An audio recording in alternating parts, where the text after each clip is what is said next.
पिए के देवारा पहुंच गई दूध पिए के म्यूजिक बाय मंटू मनी।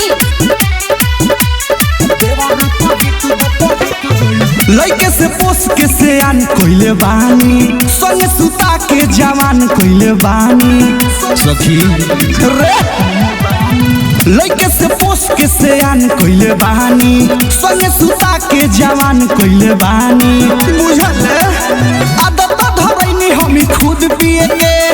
आदत धरैनी हमी खुद पिए के देवारा पढ़ी के गइल दूध पिए के रे देवारा पढ़ी के गइल दूध पिए के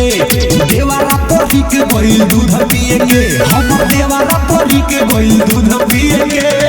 আহিर माई देवारा पढ़ी के अम्बे रिकॉर्डिंग स्टूडियो दिल्ली।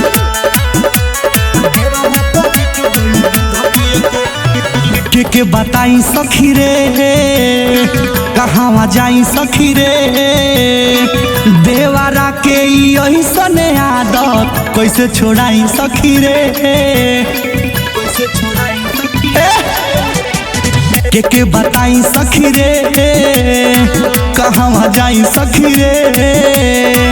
देवारा के यही सने आदत कैसे छोड़ाई सखी रे हरदम चाहे अमरूद पिए के हरदम चाहे अमरूद पिए के देवारा पढ़ी के गइल दूध पिए के रे देवारा पढ़ी के गइल दूध पिए के देवारा पढ़ी के गइल दूध पिए के हम देवारा पढ़ी के गइल दूध पिए के म्यूजिक बाय मंटू मनी।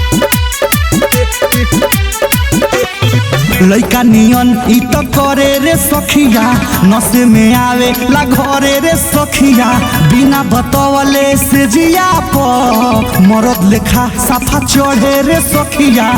मंटू जी तनी ध्यान दी लइका नियन इ त करे रे सखिया नशे में आवे ला घरे रे सखिया बिना बतवले पप्पू परदेसी से जिया प चढ़े रे सखिया राइटर चंदन रोज सुध पिए के मदन बाबा रोज सुध पिए के देवारा पढ़ी के गइल दूध पिए के रे देवारा पढ़ी के गइल दूध पिए के देवारा पढ़ी के गइल दूध पिए के हम रहुला पढ़ी के गइल दूध पिए के